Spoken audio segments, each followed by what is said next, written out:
పశ్చిమ గోదావరి జిల్లా తణుకు నియోజకవర్గ వ్యాప్తంగా ఎమ్మెల్యే ఆర్మిల్లి రాధాకృష్ణ పర్యటించారు. ఉదయం 5 గంటలకు తణుకు పట్టణంలో పర్యటించిన ఆయన అక్కడ పలు కాలనీల్లో తిరిగారు. వార్డులోని పారిశుద్ధ్యం పరిస్థితిని తెలుసుకున్నారు. ఈ సందర్భంగా మాట్లాడిన ఎమ్మెల్యే డ్రైనేజీలో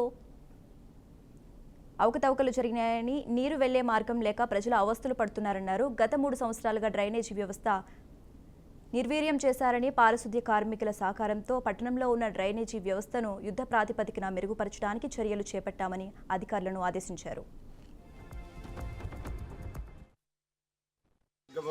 ప్రభుత్వం ఏ విధంగా పనిచేసిందనే దానికి ఇది ఒక నిదర్శనం.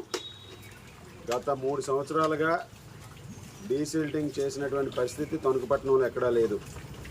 డ్రైన్లన్నీ కూడా మట్టితో పొడిగిపోయి ఈరోజు చిన్నపాటి వర్షానికే రోడ్లన్నీ కూడా మునిగిపోయే పరిస్థితి వచ్చింది.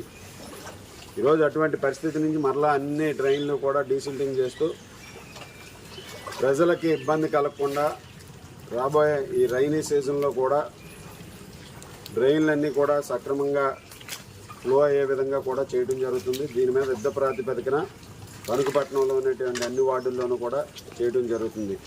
ప్రజలందరినీ కూడా కోరేది ఒకటే, నేను ఈరోజు ప్రజల్ని తణుకు పట్టణాన్ని గ్రీన్ అండ్ క్లీన్ సిటీగా మనందరం కూడా అభివృద్ధి చేసుకోవాల్సినటువంటి అవసరం ఉంది.